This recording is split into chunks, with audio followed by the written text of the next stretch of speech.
La conciencia de su importancia es muy importante, o sea, es fundamental para el manejo, y su evaluación debe considerar muchos factores que vamos a ir evaluando dentro de la presentación. Lo primero que quería mostrar, que estos son unos esquemas del libro del doctor Panayotopoulos, cuáles son las etapas de una crisis tónico-clónica generalizada, que es el principal diagnóstico diferencial o uno de los principales diagnósticos diferenciales. Aquí hay una secuencia de eventos. Las crisis tónico-clónicas son conocidas desde hace mucho tiempo, y la riqueza semiológica de una crisis tónico-clónica es algo que debe tomarse en cuenta cuando uno está evaluando este tipo de pacientes, porque uno puede detectarlo observando la crisis. Los ojos en general siempre están abiertos después del inicio y permanecen abiertos durante toda la crisis como elemento súper relevante. Y podrían llegar, y usualmente se cierran al final, en el post-crisis, post-ictal. Y hay toda una postura en que el paciente eleva los brazos primero, luego tiene una segunda fase en extensión, que hay una postura que algunos le llaman la postura, antiguamente se le decía la postura de partero, que es con los brazos hacia adelante y con los dorsos de las manos medializados. Y después ya hay una postura que es post-crisis, en que el paciente queda hipotónico. Entonces es una secuencia conocida. Y toda esta cuestión dura en general 1 minuto promedio. ¿Ya? Este es un esquema que es del mismo libro, que lo particular me agrada mucho, que muestra todo el tipo de, todas las variables clínicas que uno pudiera observar durante una crisis. Hay cambios en la actividad muscular, en el diámetro de la pupila, ¿ya? Que tiene inicialmente una dilatación, y después la fase clónica tiene un hipus, para después volver a la normalidad en el periodo posictal. Hay cambios en la frecuencia cardíaca, hay cambios en la frecuencia respiratoria, y durante la crisis el paciente disminuye su frecuencia respiratoria a prácticamente cero, lo cual es causa de que los familiares de este paciente sientan que se está muriendo, ¿ya? Es súper angustiante, y por eso muchas veces, aunque dura tan solo 1 minuto, para los pacientes es muy larga, muy eterna. Hay cambio en la presión sanguínea, incluso hay piloerección muy intensa durante la crisis. Hay muchos factores que uno pudiera evaluar. Entonces, no hay que perder de vista el valor de la clínica dentro de la misma crisis tónico-clónica. Esto es un poco para mostrar los cambios que hay en el electroencefalograma, ¿ya? Pero en el fondo lo que quería dentro de esta diapo es que siempre en la crisis tónico-clónica se va a ver la actividad epiléptica. Y eso es algo que en el video electro, por ejemplo, nos va a ayudar en el diagnóstico. Entonces, para orientar las definiciones, ¿cuándo hablamos de una crisis psicógena no epiléptica? En general, es posible cuando ha sido presenciado el evento y no hay actividad epileptiforme de rutina o en el electro. Es probable, cuando la persona logró tener un registro de estos eventos. Está establecido clínicamente cuando una persona que tiene experiencia en el diagnóstico reconoce la semiología, pero no en video, y en general documentado cuando esta persona con experiencia ve el video, o bien, en cualquiera de estos últimos 2 casos, tenemos un registro del evento en video electro. Entonces hay algunos factores que se asocian a esto, como que en realidad voy a abordarlos también en un poquito más adelante, que es la historia de gatillos específicos o estresores específicos. Eventos que inician gradualmente o que tienen semiología fluctuante, la ocurrencia de eventos en presencia de otros, que eso es muy llamativo y es un dato relevante cuando un paciente... A ver, es muy difícil pillar una crisis epiléptica justo en el momento, en la práctica. Cuando yo empiezo a tener eventos y me pasa que frecuentemente el paciente los tiene frente a mí, hay que despertar sospecha. Cuando hay manifestaciones motoras que son atípicas, por ejemplo, movimientos inhabituales, o movimientos bizarros se llama eso, lo que quiere decir eso son movimientos que son de lado a lado, alternantes, cabeza que se mueve hacia un lado o el otro, o brazos que tienen movimientos como de remo, pero no un movimiento estereotipado, ¿ya? Sino que es un movimiento absolutamente errático. La duración prolongada del evento sin una pérdida de conciencia en el posictal, no todas las crisis epilépticas tienen pérdida de conciencia en el posictal, pero las tónico-clónicas generalizadas sí, ¿ya? Por definición. La resistencia al tratamiento es un factor importante cuando hay una epilepsia que es resistente al tratamiento, uno entra a estudiar este tipo de situaciones, y la sugestibilidad del paciente, el grado como de sugestión que pueda tener. Y el electro, bueno, lo vimos un poco, que no hay descargas durante el evento, puede haber un electro que esté como oscurecido por la descarga muscular, y no hay alteraciones de la actividad de fondo.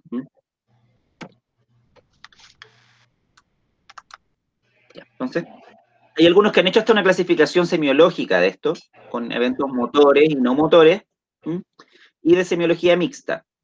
Esto lo pongo no para profundizar en esta parte en particular, porque tiene que ver con qué es lo que se parecen, pero como por ejemplo las crisis motoras, que pueden tener mucho movimiento, pedaleo, etcétera. Pero lo que quería mostrar es que hay una clasificación y existen las crisis psicógenas que son no motoras. Y eso es importante porque vamos a ver que en niños las crisis de, comillas, ausencia son más frecuentes que en los adultos.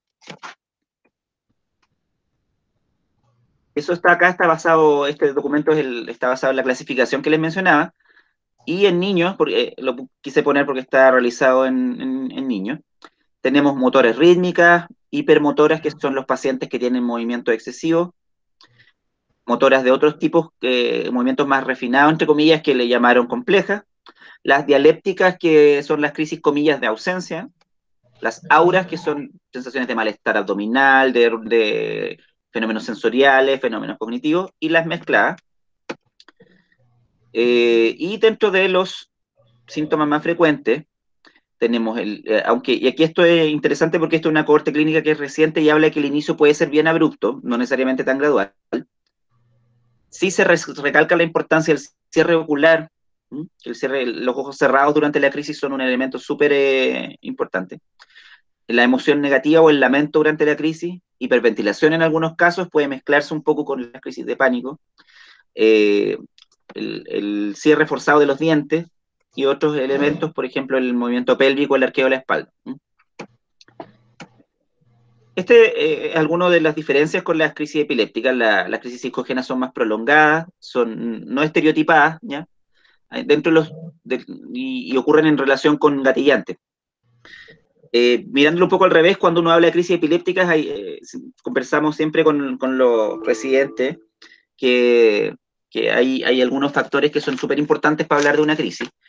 Y entre ellos, por ejemplo, está que sea estereotipado, o sea, que el evento sea, entre comillas, cada uno fotocopia del otro, que sean breves, menos de 5 minutos, y que sean aleatorias, quiere decir que no tengan gatillantes específicos. Eso es muy propio de una crisis epiléptica. Hablamos de los ojos cerrados, de la parte de los síntomas emotivos, y, por ejemplo, dos cosas: la incontinencia puede estar presente en la crisis psicógena, ¿ya? No es exclusivo de la crisis epiléptica como tal.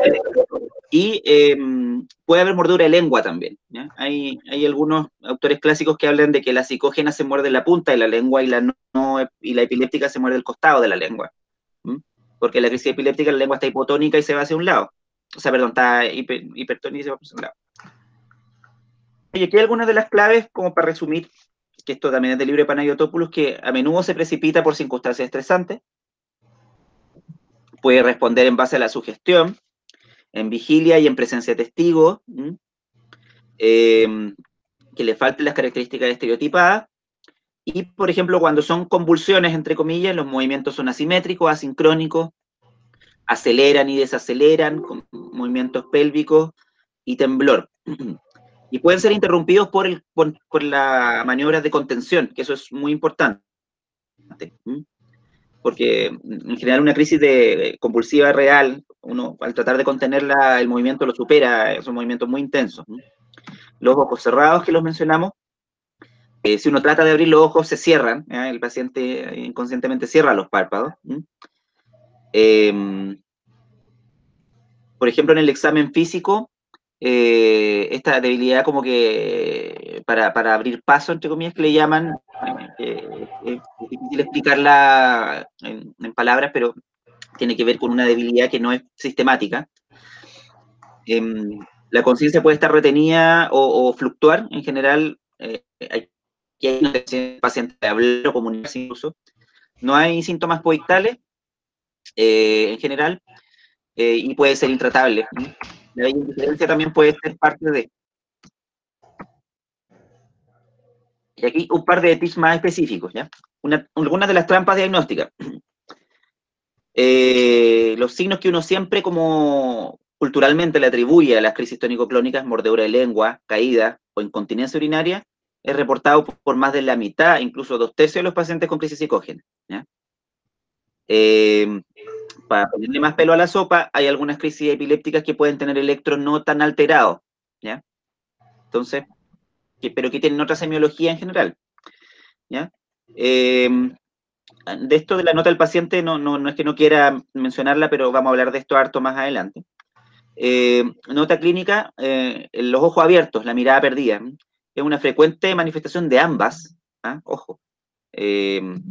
Lo que pasa es que en las psicógenas tenemos muchos ojos cerrados, pero los ojos abiertos y mirada perdida también se pueden presentar. Y acá mencionan que, por ejemplo, yo ahí puedo mirar en la frecuencia cardíaca. Cuando hay un aumento de más del 30%, hay un valor que es predictivo positivo mucho mayor en favor de la crisis epiléptica. Voy a mostrar videos. Aquí el primer video es de la página de la ILAE y los otros dos son de libre disposición en la red, así que debería no haber problema desde lo legal.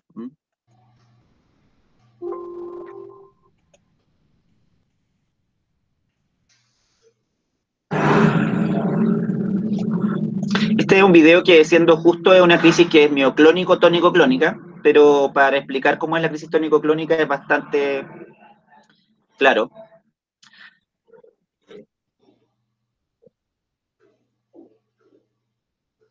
Aquí todavía no aquí empieza la parte tónico-clónica de la crisis. Los brazos hacia arriba, la persona mirando hacia arriba o mirada perdida. Y después la postura tónica de extremidades superiores e inferiores. Acá la persona que está acompañando se dio cuenta, después viene una fase que es temblorosa y después clónica, y la destapó, no la destapó completa. Importante destapar a la persona cuando está teniendo la crisis para poder mirarla bien y no tapar la cámara.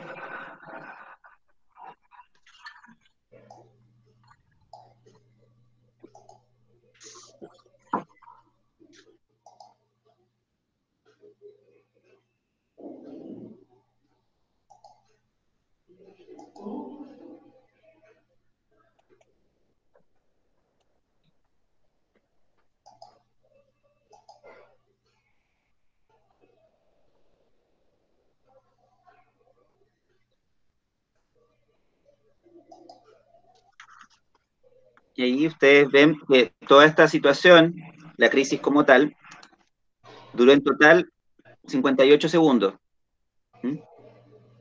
Se hace bastante eterno. Esto es bien importante para que cuando uno conversa sobre la duración de una crisis, uno dice en 5 minutos, 10 minutos, pero explorando un poco más a veces uno se da cuenta que no fue tanto, pero realmente es muy angustiante. Y para las mamás, sobre todo en la fase tónica, que es donde menos se percibe la respiración, el niño se está muriendo, o la niña se está muriendo. Esta es un video de una paciente adulta que está disponible también en red, como les decía. Quería mostrarlo porque acá es un ejemplo que, a pesar de que hablamos que los ojos cerrados son orientadores, esta es una paciente que tiene sus ojos abiertos.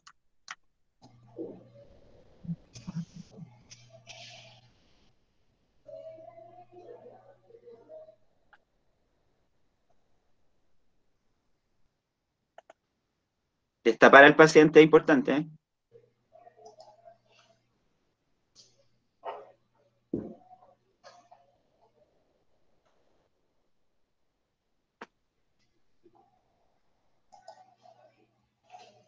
Ya, es para no alargarme. Y el siguiente, que es un ejemplo de un paciente pediátrico.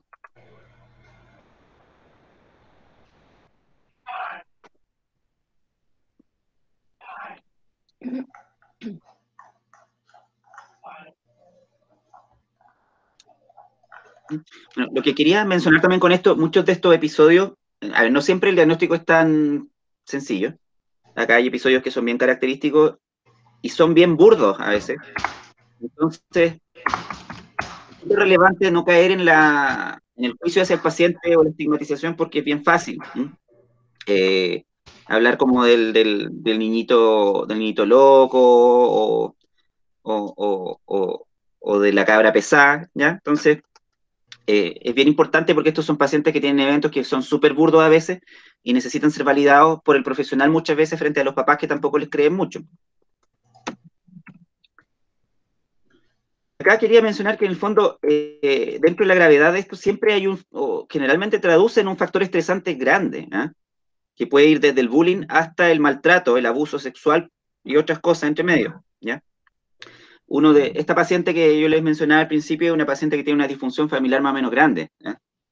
En que los papás han minimizado sus episodios e incluso no solo ignoran cómo manejar una crisis de epilepsia, que tampoco saben manejar una crisis de pánico, por ejemplo, que también uno debiera tener alguna herramienta para manejarla cuando la presencia, sino que le dicen, ya está ahí con la cuestión otra vez, por ejemplo.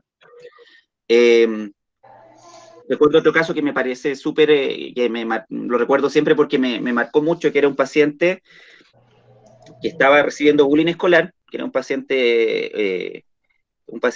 que estaba en un colegio de alta exigencia académica, mucha exigencia académica, en que los papás era mucho más importante el tema del rendimiento, y que además tenía una particularidad que este era un colegio solo de hombres, un colegio masculino, y él era gay, y además en este colegio había como mucho culturalmente un tema que el colegio tiene su rama de rugby, y participan en campeonato, entonces para él era absolutamente complejo vivir con su adolescencia, con su despertar sexual y todo eso, entre comillas, en este colegio que aparte le tenía una gran exigencia académica y que era lo que a los papás les importaba. Entonces era súper difícil. Y este paciente comenzó con crisis psicógena.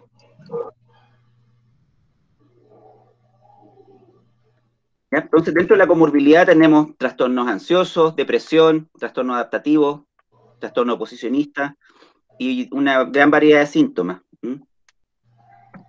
Entonces, el enfrentamiento nos exige varias cosas. Voy a ir un poco más rápido porque me quedo un poco larga y quiero tratar de abarcar lo más que pueda del enfrentamiento. Exige una historia detallada y algunas de las alarmas, por ejemplo, es la historia inconsistente, el inicio y fin gradual, la larga duración y que estén siempre acompañadas. Hay que tener en cuenta que puede haber epilepsia. Exige abandonar los prejuicios y no centrar el foco en la epilepsia de verdad. No hay que minimizar los estresores. Hay que conocer que existe el video electro y que es el estándar de oro diagnóstico. Existen condiciones diagnósticas y en ese sentido el electro en hospital es un ambiente que es tranquilo habitualmente. Y muchas veces cuando uno quiere hacer el diagnóstico en hospital puede requerir días de hospitalización. Además, yo necesito tener una evaluación de salud mental adecuada, que no siempre está tan disponible, y tener tratantes y padres conscientes, reconociendo el estrés como causa, asumir que fallamos en detectar esta causa y que muchas veces esto traduce algo que yo no sabía que le estaba pasando a mi hijo o hija, darle la importancia diagnóstica que tiene y dejar del lado el que está todo bien o que no tiene nada, porque son extremos que son innecesarios. Entonces, acá incluso quiero hacer, este es un estudio que hicieron los canadienses con neurólogos y epileptólogos y una especie de mea culpa, que habla de que generalmente uno hace diagnóstico, comunica el diagnóstico, recomienda el tratamiento, pero abajo está la parte fea, no le entrego tratamiento psicológico, no le entrego tratamiento psiquiátrico y no le doy tratamiento farmacológico. Y el seguimiento, como que en la mitad, ¿ya? O sea, para partir. ¿Qué problemas prácticos? Un diagnóstico erróneo inicial, que aquí el problema, a ver, lo que quiero decir con esto, todos nos podemos equivocar en un diagnóstico inicial, pero transmitir al paciente que el diagnóstico está equivocado es el problema, o reconocer que yo estaba equivocado para algunos casos. Y en ese sentido, la comunicación de estas malas noticias al paciente, o de estas buenas por un lado, malas por el otro, puede ser difícil. Tener un estudio que sea en un momento oportuno, informativo, puede ser un problema. Cómo usar los estresores, porque existe todo este tema de la provocación de crisis, que ha sido súper discutido como método. En la antigüedad, entre comillas, se usaba incluso hasta inyecciones de suero o alcohol para decirle al paciente, oye, esto te va a provocar la crisis. Y también el diagnóstico dual, los pacientes que tienen epilepsia y crisis psicógena. En el seguimiento clínico tenemos la adherencia a controles, los cambios en la medicación, porque yo a este paciente posiblemente tengo que suspenderle su antiepiléptico, o es una posibilidad. El acceso a las terapias, lo hablamos, y en el entorno, comunicárselo al entorno también es un problema, y educar al colegio y otros profesionales al respecto. Pregunta importante, pregunta frecuente, para hablar primero en el diagnóstico. Me está diciendo que estas crisis no son epilépticas, estas son frases de los padres, habitualmente, y de los pacientes, algunas de ellas. ¿Está seguro que no son causadas por estrés? ¿Está seguro que son causadas por el estrés? Pero entonces, ¿mi hijo tiene o no tiene epilepsia? Entonces, es importante la comunicación, ¿ya? Porque la diagnostica el psiquiatra, esta condición en general, pero le llega al neurólogo y al pediatra y al médico general y al psicólogo y a todo no llega. Requiere considerar dentro del diagnóstico diferencial y nuestras posibilidades en la existencia de estas crisis. Requiere tener la oportunidad de una atención por psiquiatría o salud mental. Tiene grandes implicancias, ¿ya?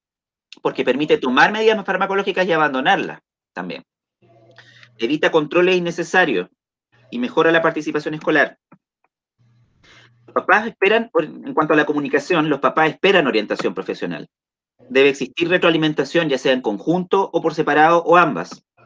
Cuando se habla por separado, hay varios objetivos que cumplir. Hay que respetar el nivel cognitivo del paciente, ¿ya? Su lenguaje también. Por ejemplo, cuando son muy, muy pequeñitos o son adolescentes. Hay que evitar la percepción de crisis inventada y el enojo de la familia. La familia se puede enojar hacia el paciente o hacia el equipo de salud. Recalcar que son crisis reales. Y ahí hay un término que en lo particular se usa y que me agrada, que es que la epilepsia no es la única causa de crisis. De hecho, si uno lo ve semánticamente en inglés, estas se llaman non-epileptic seizures, que seizures es una palabra en inglés que no tiene muy buena traducción en español, pero tiene la misma palabra que se usa para las crisis epilépticas. Y alivianar las culpas de los padres por no haber pesquisado el origen de esto. En cuanto a la retroalimentación conjunta, hay que cultivar la confianza entre todos los integrantes, respetar la independencia y la autonomía, y tener, en el fondo, acá no me deja ver esto, una máxima importancia en adolescentes, que es el grupo como más vulnerable a esto. Acá el tema es que las conductas son súper variadas en cuanto a qué es lo que hace el médico cuando diagnostica. Estas son frases como que se pueden repetir o que se repiten frecuentemente, ¿ya? O sea, un 28% les dice que a menudo son el resultado de abuso sexual, que es una posibilidad, por cierto, pero quizás uno debiera evaluar caso a caso si puede decir esto. Dice en el fondo que son una forma de epilepsia, pero que no implica un compromiso orgánico del cerebro, ¿ya? Hay un porcentaje bajo las personas que lo dicen, pero se dice. Entonces, hay distintas cosas que se dicen, o que no se dicen, que pueden afectar. Hay una frase que es bien importante, que digo que los fármacos antiepilépticos no funcionan en estas crisis, lo que es al menos discutible, porque a pesar de que uno no usa fármacos antiepilépticos como desde su rol antiepiléptico, existen fármacos que son además estabilizadores del ánimo, como la lamotrigina, el ácido valproico. Entonces, hay que tener cuidado con lo que se dice y cómo se dice. Entonces, el diagnóstico puede ser difícil incluso para el más asiduo aplicador de métodos clínicos y experto astuto, ¿ya? Por lo tanto, cuando yo no tengo claro el diagnóstico, tengo que explicarlo, tengo que ponerlo, anotarlo en ficha, ¿ya? Permitirme eso. Tengo que buscar información adicional, si necesito una segunda opinión, pedirla, y evitar tratamientos cuando no estoy claro, ¿ya? Y estar principalmente dispuesto a modificar mi diagnóstico, que eso es una cuestión que nos cuesta.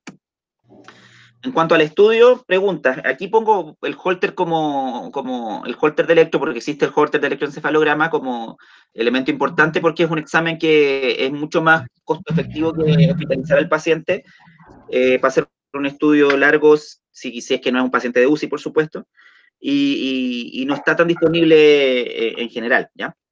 Entonces, no hay Holter, tengo que hacerlo en forma particular. No tuvo crisis en el Holter, y esto es una cuestión que pasa. La estaba teniendo todos los días y justo en el Holter no tuvo ninguna. Pero entonces, ¿tiene o no tiene epilepsia? Entonces, hay varios problemas, ¿ya? Un ejemplo frecuente es que no logré sacar ningún episodio en el electro, que eso pasa con frecuencia. La condición dual y la mudanza diagnóstica. Y esto es súper importante porque aquí hay un tema hasta médico-legal, que es que hay planes de salud que tienen escasa cobertura en salud mental. Entonces, si yo a un paciente le digo, usted no tiene epilepsia, uno, lo saco del GES, y dos, lo meto en una situación en que quizás su programa de salud no le va a cubrir nada. Y el mal uso del lenguaje también tiene impacto en los pacientes y en la respuesta de los proveedores. Ahí me faltó una disculpe. Entonces, dentro de los exámenes habitualmente disponibles en Gringolandia, está el electrorutina con o sin video. El video EG mayor a 8 horas está bastante disponible allá. La evaluación neuropsicológica, y estoy hablando de neuropsicológica, ojo con eso, porque ahí hay elementos que tienen que ver como con ciertos conocimientos más específicos. La resonancia magnética de encéfalo, el electrocardiograma y el Holter de 24 horas de electro, estoy hablando, por si acaso. Sin embargo, no es la realidad general, ¿ya? El diagnóstico es apoyado en el video, y aquí quiero hablar un poco después de las maniobras de activación, porque cuando uno no tiene un electro tan largo ampliamente disponible, tiene que sacarle partido al que tiene corto. Y acá, antes de eso, eso sí, hablar que el nivel de ingreso del país está directamente relacionado con el diagnóstico, ¿ya? Cuando hay un alto ingreso, el 80% cuenta con crisis grabada. Si es bajo ingreso, puede ser hasta un 2%. Y acá voy a mostrar cortito dos gráficos. El primero que habla de la presencia de tipos de examen dependiendo del ingreso del país o del tipo de país. Y aquí vemos que claramente los que tienen bajo ingreso tienen mucha menor disponibilidad de exámenes. Y este tenía con la capacidad diagnóstica, y esta es una encuesta que hizo el mismo estudio a médicos en general, y neurólogos, y se ve que los pacientes en los países con bajo ingreso, el porcentaje de médicos que han visto crisis epiléptica, ¿ah?, en vida real o en video, que conocen las diferencias y que saben distinguirlo, es mucho menor. Y la diferencia puede ser súper marcada. Esto un poco para colaborar, y una nota aparte como mensaje. Si los videos en casa pueden complementar el video, y por supuesto que pueden, ¿ya? A veces uno con las grabaciones de la familia ya tiene más o menos claro para dónde apunta la situación. Por ejemplo, este estudio que es desde el CISUR, que es una muy buena revista, lo hicieron en India, donde claramente hay problemas de recursos en algunas áreas, y vieron que el video lograba encontrar varios síntomas bien hechos, varios síntomas muy propios de una crisis psicógena. El cierre de los ojos, el llanto, la dificultad respiratoria, ojo que tiene que ver con el paciente que se queja que no puede respirar o que hiperventila. No estamos hablando de la falta de respiración de la crisis tónico-clónica. Movimientos, comillas, bizarros, ya sabemos que bizarro es una palabra que es mal traducida al español, lo que quiere decir en el fondo que son movimientos bruscos y no coordinados. O el paciente que se queda pegado y que no tiene movimiento. Todo eso se pudo ver bastante bien en el video. Acá voy a aprovechar de cuando uno pide a los papás o cuidadores que graben estos episodios, hay 3 cosas que uno debería pedirles, que las esbozamos más o menos anteriormente, que es que trate de grabar el cuerpo completo primero. Usted se sorprendería en la cantidad de videos que están grabando solo la cara. Segundo, que esté descubierto, y también misma cosa, cantidad de videos que están con el paciente tapado en frazada y que no se ve nada. Y tercero, sin personas frente a la cámara, que también es muy frecuente que dentro de la desesperación y que uno entiende, alguien más que distinto al que está grabando se cruce y tape todo. Voy a hablar un poco brevemente de los gatillantes durante el electro. Esto es mucho más específico quizás, pero tiene implicancias importantes. La evidencia dice que las maniobras de provocación sirven para los eventos breves, para los electros breves o ambulatorios, que son lo que tenemos más disponible en el hospital, por ejemplo. Pero las pautas y cómo hacerlo varía mucho. La sugestión es un uso frecuente y aceptado. Acá la pregunta es si es ético sugestionar a un paciente para que tenga una crisis psicógena.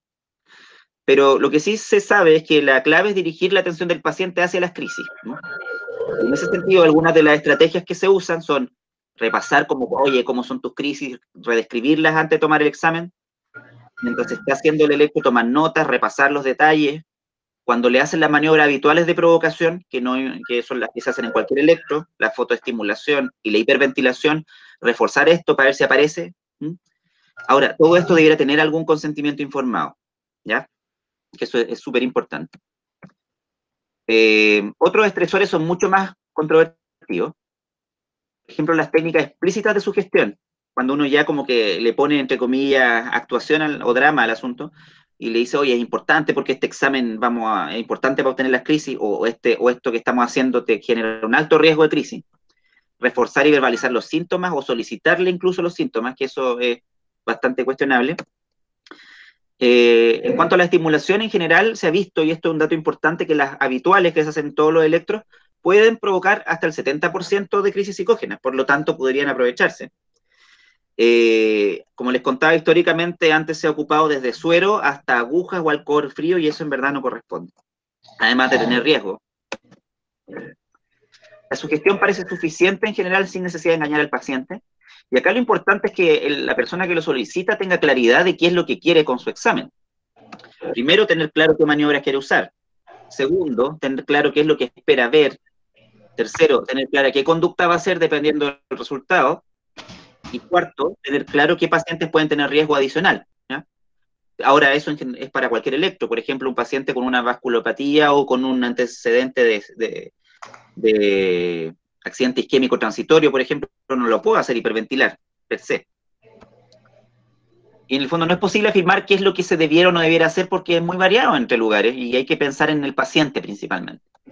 Por ejemplo, si yo a este paciente, yo sé que si yo le hago esto, me va a odiar, entre comillas, y voy a perder la confianza, y a lo mejor no voy a tener un diagnóstico necesariamente, tengo que pensar qué tanto me sirve o qué tanto vale la pena. Bueno, seguimiento, aquí vienen otros problemas importantes. ¿Estás seguro de que si retiramos los antiepilépticos no me vendrán más crisis? Que es una pregunta súper que puede llevar a pisar el palito. En el consultorio me están dando los antidepresivos, pero no hay hora para psicólogo. Renunció hace un mes. Esta es una historia clásica. ¿Eh? Yo creo que todos la hemos vivido. ¿Ya? No hay problema para retirar los medicamentos, pero el psicólogo del COSAM se fue. Y el que vino después se fue también. Bueno, entonces, ¿Nico tiene o no tiene epilepsia? Que es una pregunta que aparece en todo momento. En cuanto a la adherencia de controles, hay que tener súper presente que hacer este diagnóstico no es trivial. Implica una alta carga emocional. ¿Por qué? Porque es un diagnóstico que bota como un velo. Revela disfuncionalidades familiares, escolares e individuales. Revela psicopatología que el paciente antes no sabía que tenía, y la familia tampoco. Es un momento vulnerable y es un nuevo duelo diagnóstico. O sea, primero me dijeron tenía epilepsia y ahora me dicen tengo otra cuestión. El origen del problema, y en general la mayoría de los problemas de este tipo, radica en el desconocimiento de la ignorancia. Y en general la mayoría de los problemas y las discriminaciones radican en la ignorancia y en el miedo que esa ignorancia genera. El poco conocimiento genera miedo ante el diagnóstico, parte de los papás y del doctor también a veces. Hay una aprensión a retirar los fármacos antiepilépticos y hay muchas veces un abandono de controles o la búsqueda de una nueva opinión, que en el fondo acá lo importante no es que el paciente se te vaya, sino que orientarlo y validar eso también, porque obvio que puede buscar una nueva opinión. Y de hecho puede que cuando uno evalúa a este paciente no sea la primera, ¿ya? Y ahí hay que ser también muy ético en cuanto a cómo uno maneja la información que puede haberle dado el colega al paciente. Y acá esto, bueno, es como el follow-up de los profesionales, esto de neurólogo y epileptólogo, así que me da culpa, insisto, de este estudio canadiense. Y acá el tema es que el seguimiento es más o menos nomás. El 20% después del diagnóstico se lo manda a psiquiatría y que se las arregle. Los pacientes que continúan dudando del diagnóstico también se siguen poco. Los pacientes que tienen patología dual, ese el neurólogo sí se los deja, ¿no? Los que tenían epilepsia además. Los pacientes en los que se reducen los tratamientos antiepilépticos se sigue la mitad. Entonces el seguimiento es un tema que, en general, también nosotros mismos, bueno, todos, en verdad, como médicos tenemos que ponerle el énfasis que requiere. Aquí, bueno, aquí, solo para mencionar otra, sigo a los pacientes que todavía no han llegado a un servicio de psiquiatría un tercio recién. Entonces, los cambios en la medicación, el mayor dilema es suspender los antiepilépticos. Y ahí el tema no es tener claro sacarlo, o sea, un 96% de los tratantes tiene claro que hay que sacarlo, pero hasta un quinto lo mantiene porque el paciente o los padres insisten. ¿Y cuáles son las causas posibles? Inseguridad, o también una intención, no mala intención, de facilitar el inicio de las terapias y la aceptación del diagnóstico. Entonces, razones del paciente o padres para no suspender es que las crisis epilépticas pudieran aumentar al sacarlo, que yo al ponerle un nuevo diagnóstico le genere un estigma mayor, porque tener una patología psiquiátrica al entorno es mucho menos validado que tener una epilepsia, que sí es algo orgánico, entre comillas, que es algo que sí le pasa al cerebro, como si estas crisis no vinieran del cerebro.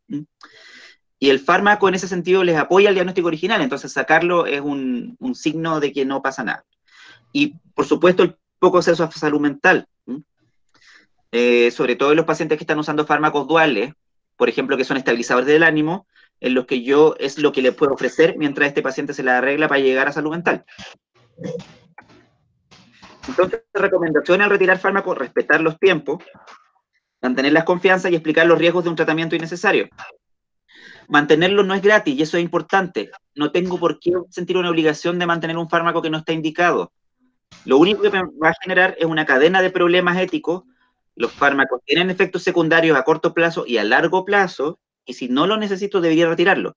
Algunos pacientes sí irán donde se les dé lo que quieren recibir, pero el paciente es libre, el paciente no es de mi pertenencia.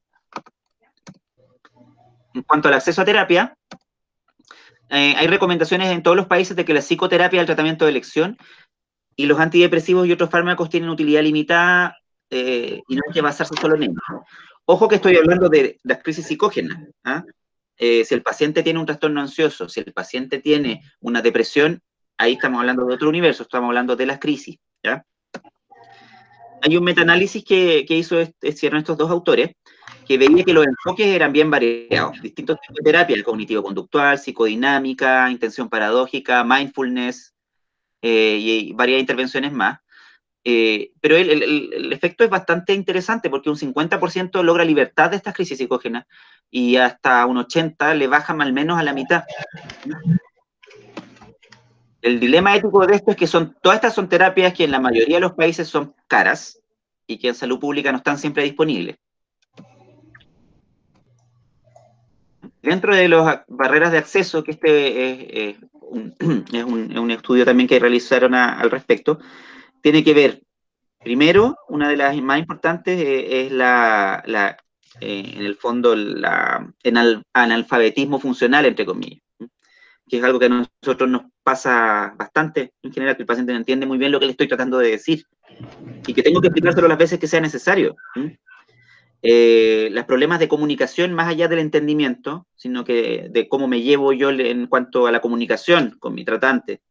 La falta de plata para exámenes, para citas médicas, para evaluación por expertos, la falta de servicios psicológicos, de plata para psicoterapia, para tratamientos, estigma, etcétera. Hay muchas cosas que tienen que ver con falta de plata para hacer algo, o falta de disponibilidad de algo. Y el acceso geográfico también es importante. Y acá en Chile tenemos problemas de acceso geográfico, en el sentido de que Santiago está mucho más beneficiado que regiones.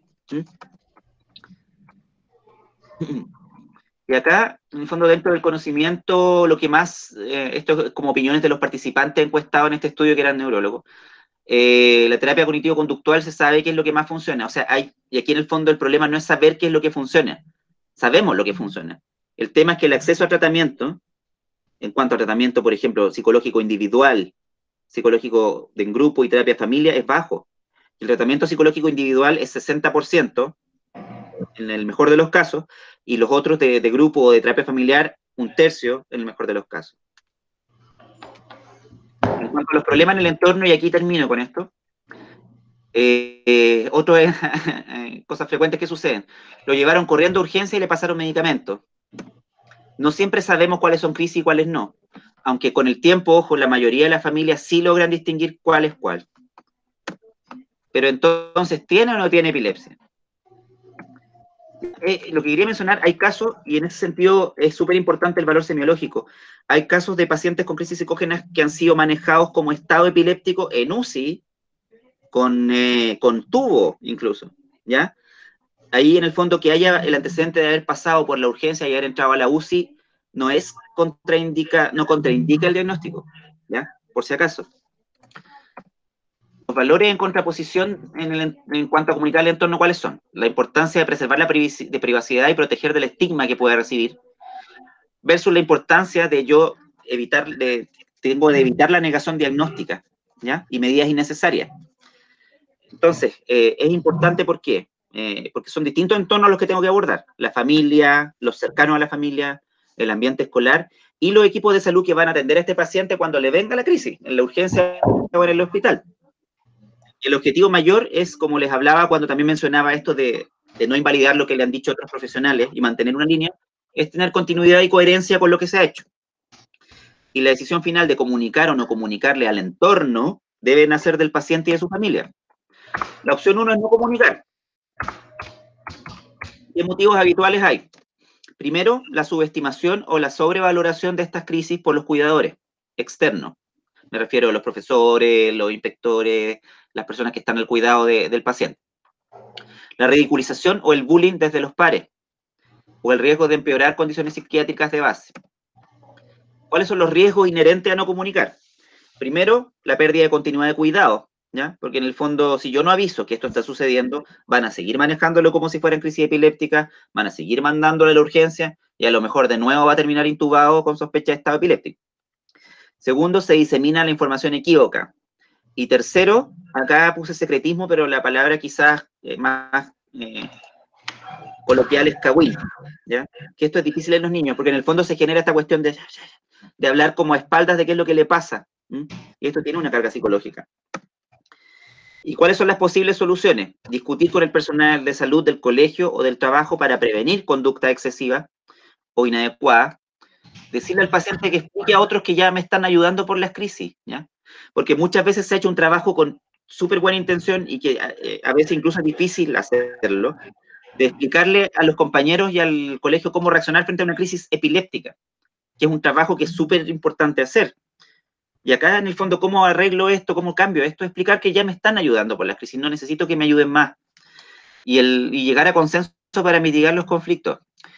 Si yo quiero comunicar, ¿cuáles son los motivos habituales? Prevenir la sobreintervención, promover el valor de la verdad y aceptar el diagnóstico, potenciar la autoestima del paciente, al final enfrentar la verdad termina generalmente mejorando la autoestima, y aplacar el estigma, ¿ya?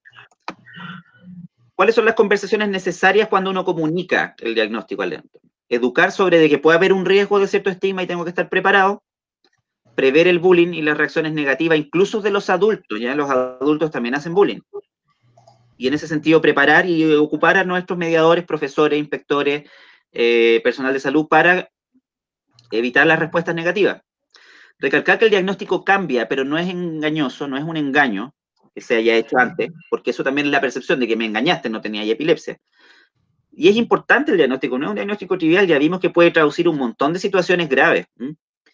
Y orientar también sobre los conflictos que puede tener con su seguro de salud.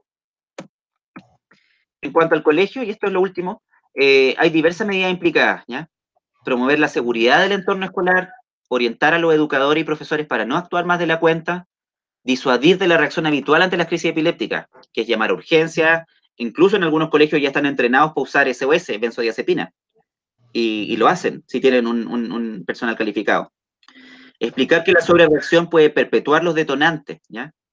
Porque en el fondo la sobrereacción igual es una respuesta a esta situación de angustia o de necesidad de ayuda que tiene el paciente, y si yo sobrereacciono, a veces si yo no estoy entregando la ayuda al paciente por otros lados, es la única forma que el paciente siente que lo escucha. Entonces puedo perpetuar los detonantes. Educar en las diferencias del manejo de los dos tipos de crisis, porque hay pacientes que tienen las dos cosas y pueden tenerlas en el colegio. Y ahí hay un equilibrio que es súper fino, que es el riesgo legal de que yo no hice lo que tenía que hacer frente a una crisis epiléptica versus hice cosas de más frente a una crisis psicógena. Y acá lo importante es promover el vínculo colegio-familia para evitar esos malentendidos y evitar invadir las atribuciones propias de la escuela, ¿ya? O sea, la escuela y los profes, dentro de todo, es su lugar de trabajo. Eso es lo que les quería contar. Los mensajes los tengo al principio, pero pucha, debía haber puesto la diapo acá de nuevo. Voy a volver a la segunda diapo, pero un poco para repasar. Que es que el paciente o la paciente con este diagnóstico tiene una condición psiquiátrica grave, generalmente, 2, puede recibir tratamiento excesivo si el diagnóstico no está claro. 3, suele ser estigmatizado o incluso abandonado, tanto por el sistema como por sus tratantes o incluso por los cercanos, y puede también tener epilepsia. Esto es. Muchas gracias por la atención.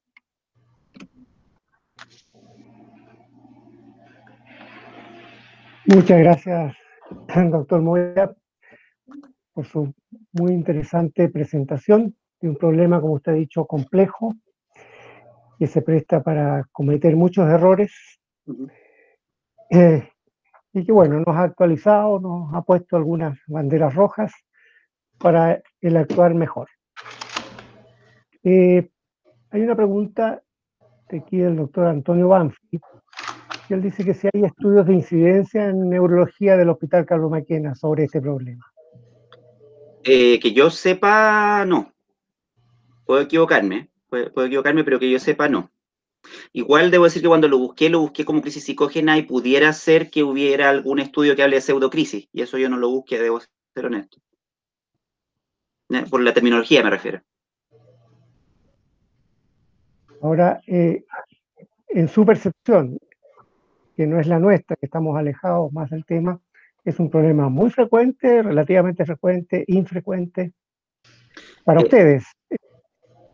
Es un problema frecuente, Doc. Yo creo que lo que pasa es que para nosotros no es tan frecuente. A ver, no es tan frecuente en la medida en que nuestros pacientes migran a los 15 años a neurología de adultos. Pero en entornos en que uno trabaja más con pacientes hasta los 18, por ejemplo, ahí uno lo ve con bastante frecuencia en los pacientes adolescentes.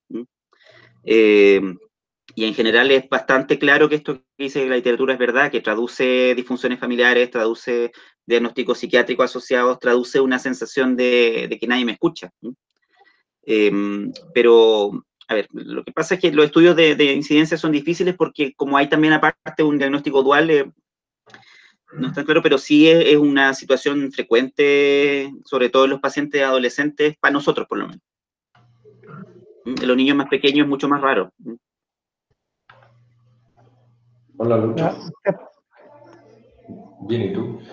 Oye, en otras oportunidades quedo un poco más claro con los pacientes, con la Luisa Lorenzini estoy un poquito complicado. En el sentido de que estuve revisando Kidney International, otro Nature de esta cuestión, y no siempre el diagnóstico histopatológico es tan fácil. O sea, hay casos más difíciles en que tú incluso necesitas técnicas especiales como inmunoelectrónica y cuestiones por el estilo. Entonces, la primera pregunta es, y confirmar lo que escribió la Ana María, ¿a ti te parece que la inmuno es completamente negativa con las técnicas que hiciste? De acuerdo.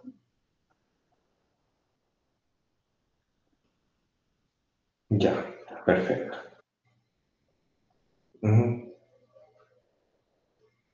A ver. José Luis está en otra reunión, Jorge. Sí, eso está. No tuvo nada que ver esta cosa, no tuvo nada que ver, está como el síndrome de Alaman eso. Estábamos hablando de Alaman, exactamente. No, estaba hablando de un problema de nefrología porque está hablando de Ana María. Ya, sí, recién me di cuenta. Oye, tenemos preguntas en el chat, Doc. Sí, hay preguntas en el chat. Oye, Lucho, y en la óptica... Callar al doctor... ¿encuentras? José Luis, por favor, silencio. José Luis. De acuerdo. De acuerdo. Sí, lo que pasa es que el doctor tiene activado el sensor de voz, entonces mientras hable no se va a silenciar. Sí.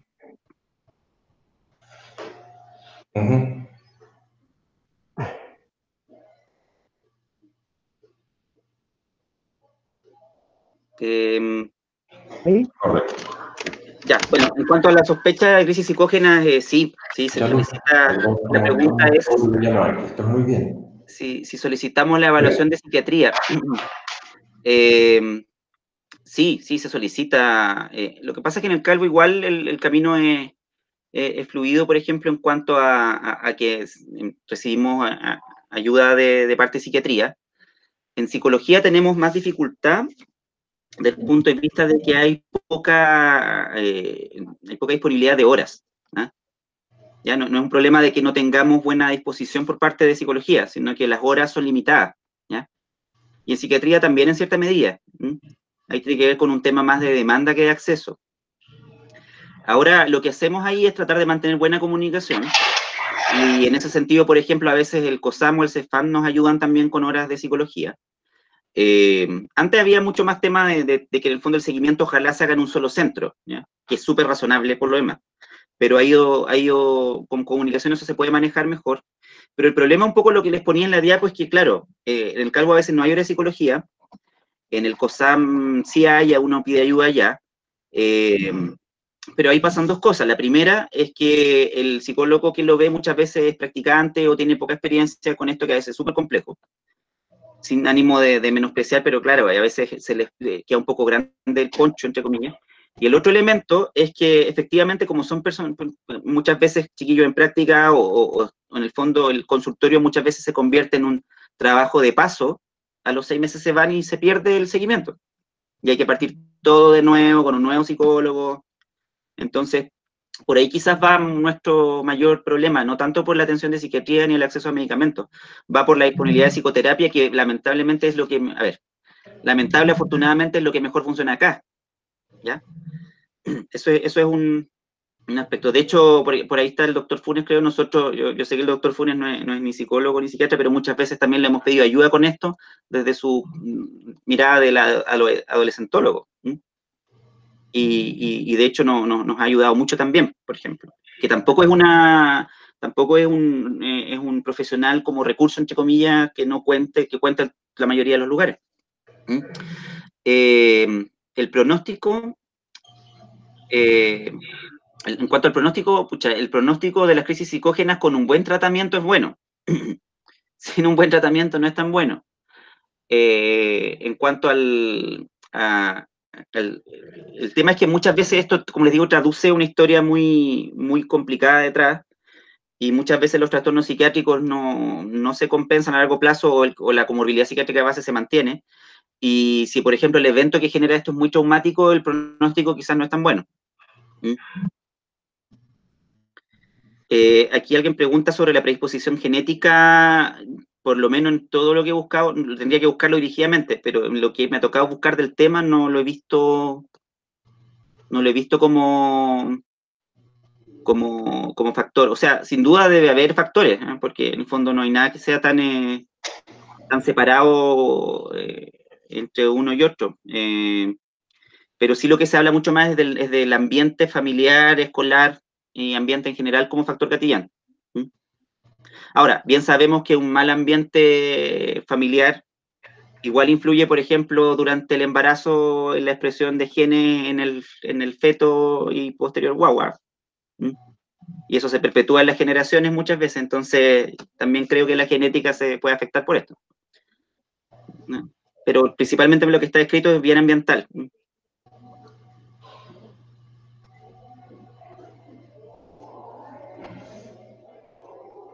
Y bueno, eso, quería recalcar que a pesar de que estamos en contexto de coronavirus y que esto se aleja un poco, ¿verdad? Como les decía, no se aleja tanto, porque el confinamiento nos está haciendo, que es algo que no es un misterio para nadie, nos está haciendo empeorar muchas condiciones psiquiátricas o psicológicas de base latentes. Entonces, el manejo está siendo difícil. ¿Qué medicamento o drogas pueden causar un evento similar? Un evento similar, no hay una relación, casi como fármacos, no, que yo sepa, no hay una relación clara con fármacos, salvo que los fármacos empeoren la angustia del paciente. Ya estoy pensando quizá pensando en medicamentos y o drogas. No sé, sabemos que el consumo de marihuana agudo puede gatillar sensación de angustia, pánico, atrapamiento, etc. Pero no tengo claro si eso favorece específicamente las crisis psicógenas. En general, las crisis psicógenas hay que enfocarla un poquito como en cuanto a su fenomenología de aparición, quizás, si bien no es lo mismo, pero para hacer una comparación que puede ser odiosa, con las crisis de pánico. Las crisis de pánico traducen una situación más o menos importante desde el punto de vista psiquiátrico, a veces incluso más grave, pero no ocurren necesariamente en base al gatillante en ese mismo momento. Las crisis pueden aparecer después. Las crisis pueden aparecer después cuando el paciente está acompañado de los papás, por ejemplo. O pueden aparecer en otro momento, no aparecen necesariamente junto al estresor en forma temporal secuencial. Por ahí hay una última pregunta del doctor Funes. Sí. Para cerrar la reunión, ¿cuál sería la recomendación para manejarlo en el servicio de urgencia? ¿Uso de benzodiazepinas?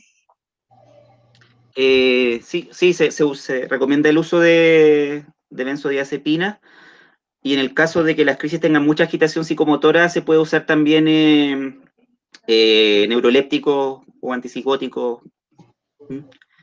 También se pudieran usar. Ahí en el fondo lo que importa cuando se usa una benzodiazepina es quizás utilizar una benzodiazepina con efecto más corto, o también se recomienda, por ejemplo, utilizar benzodiazepina del tipo clonazepam sublingual, por ejemplo, que ahí el paciente probablemente no va a quedar totalmente sedado, pero sí va a servir para calmar la angustia o los otros síntomas que pueda tener. Pero también explicar que en el fondo, porque la benzodiazepina es la misma que le han dado para manejar su estatus epiléptico, entre comillas. Entonces, explicarle al paciente y la familia que si bien el tratamiento puede ser el mismo, si yo estoy claro de que esto no es una crisis epiléptica, sino que es una crisis psicógena, explicarle que lo estamos ocupando por este motivo, quizás. Muy bien. Muchas gracias nuevamente, doctor Moya, por su muy buena presentación. Gracias por la oportunidad, por la atención y por la paciencia, porque era larga igual, entonces se agradece. Juan, quisiera pedir disculpas por el inconveniente técnico y explicar una cosa técnica para las próximas reuniones. Yo tenía desactivado el micrófono, sin embargo, tenía cargando el celular por USB con el computador y se acopla para que este episodio tipo Alamán no vuelva a ocurrir en el futuro. Uno no puede tener cargando el celular vía USB en el computador porque efectivamente se acopló, así que pido mil disculpas por lo que ocurrió. Era una llamada más o menos importante por un paciente de TMO. Disculpa. No, o sea, yo no sabía tampoco eso, acabo de aprender eso. Yo lo sé. Me cargo el celular. Muy bien, muchas gracias a todos. Nos vemos el próximo miércoles. Nos vemos, que estén bien.